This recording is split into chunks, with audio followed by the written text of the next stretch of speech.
श्री विष्णू नारायणाचा 7वा अवतार म्हणजे प्रभू श्रीराम. याच दिवशी प्रभू श्रीरामांचा जन्म झाला, म्हणून ही शुभ तिथी रामनवमी उत्सव म्हणून हिंदू धर्मात साजरी केली जाते. प्राण जाये पर वचन ना जाये असे प्राणवचन पाळणारे अयोध्येचे राम होय. रामायणानुसार रामाचा जन्म कौसल्या आणि दशरथ यांच्या पोटी कोसल राज्याची राजधानी असलेल्या अयोध्येत झाला. त्याच्या भावंडामध्ये लक्ष्मण, भरत आणि शत्रुघ्न यांचा समावेश होता. रामाने सीतेशी लग्न केले. एका राजघराण्यात जन्मलेल्या रामाच्या जीवनाचे वर्णन गरीब आणि कठीण परिस्थितीतून वनवास, नैतिक प्रश्न आणि नैतिक दुविधा यांची आव्हाने स्वीकारताना दर्शवत असतो. त्याच्या सर्व कष्टापैकी सर्वात उल्लेखनीय म्हणजे राक्षस रावण. रावणाने सीतेचे अपहरण करणे, त्यानंतर राम आणि लक्ष्मण यांनी तिला स्वातंत्र्य मिळवून देण्यासाठी आणि दुष्ट रावणाचा मोठ्या संकटांविरुद्ध नाश करण्याचा दृढ निश्चय आणि महाकाव्य प्रयत्न यातून दिसत असतो. प्रभू श्रीराम म्हणजेच मर्यादा पुरुषोत्तम प्रभू श्रीराम हे धैर्य, सहनशीलता, नीतिमत्ता, निष्ठा आणि श्रद्धा याचे प्रतीक आहेत.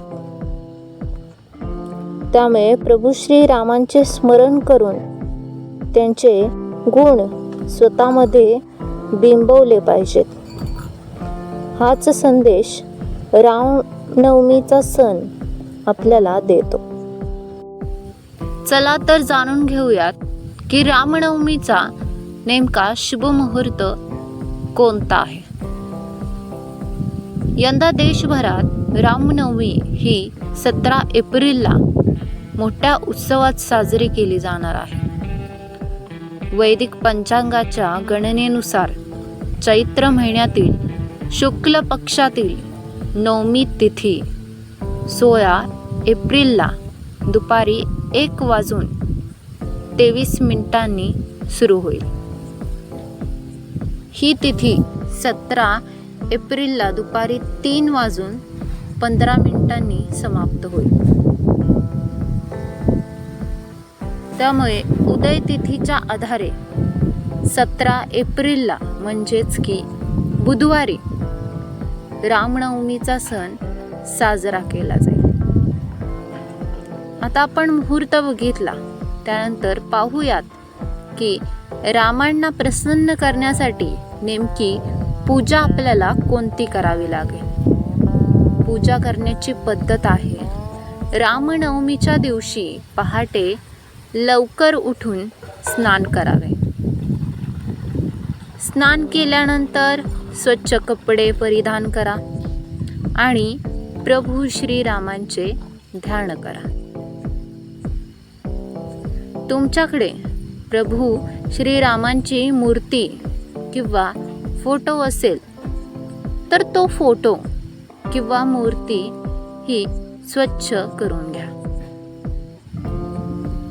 आता त्या मूर्तीला किंवा फोटो असेल तर त्याला फुले व्हा, अगरबत्ती आणि धूप लावा.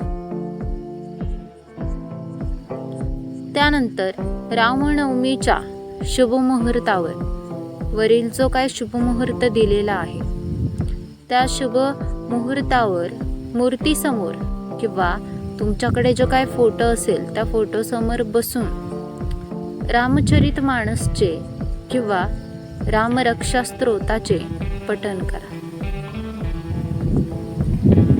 या दिवशी प्रभू श्री रामांचे ध्यान केल्याने आणि रामचरितमानस रामरक्षाचे पठण केल्याने एक प्रकारे आपल्याला मानसिक शांती मिळते अशी मान्यता आहे.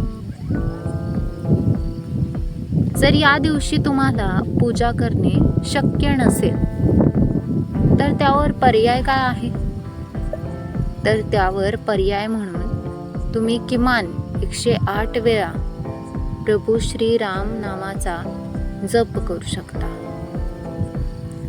त्या एका शब्दामध्ये भरपूर ताकद आहे. रामनवमीचा शुभ मुहूर्त हा बुधवारी 17 एप्रिलला 11:03 ते दुपारी 1:38 असणार आहे. त्यामुळे या कालावधीमध्ये तुम्ही प्रभू श्रीरामांची पूजा करू शकता. रामनवमीच्या एकूण पूजेसाठीचा हा वेळ 2 तास 35 मिनिटांचा असणार आहे. राम, सीता आणि त्यांच्या साथीदारांची संपूर्ण जीवनकथा, एखाद्या व्यक्तीची कर्तव्ये, अधिकार आणि सामाजिक जबाबदाऱ्यांची रूपकात्मक चर्चा करते. हे आदर्श पात्रांद्वारे धर्म आणि धार्मिक जीवनाचे वर्णनही करते. अशा प्रकारे रामाचे गुण आहेत ते आपल्यात आत्मसात करणं खूप महत्त्वाचं आहे.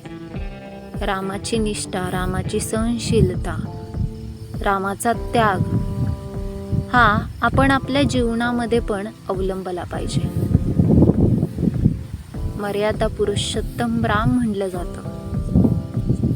कठीण काळामध्ये शांत डोक्याने विचार करून निर्णय घेणं हे आपल्याला रामाकडूनच शिकायला मिळत असतं. कोणतीही लढाई किंवा रावणासारख्या बलाढ्य राक्षसाला मात द्यायची असेल तर रामासारखे विचार आणि रामासारखी प्रतिज्ञा करणं हे खूप महत्त्वाचं आहे. कारण जरी ताकद कमी असली तरी सत्याच्या जोरावर आपण कोणत्याही रावणासारख्या मोठ्या राक्षसाला मात देऊ शकतो. व्हिडिओ आवडल्यास व्हिडिओला नक्कीच लाईक करा, जास्तीत जास्त शेअर करा आणि आमच्या चॅनलला सबस्क्राईब करा. धन्यवाद. जय श्रीराम.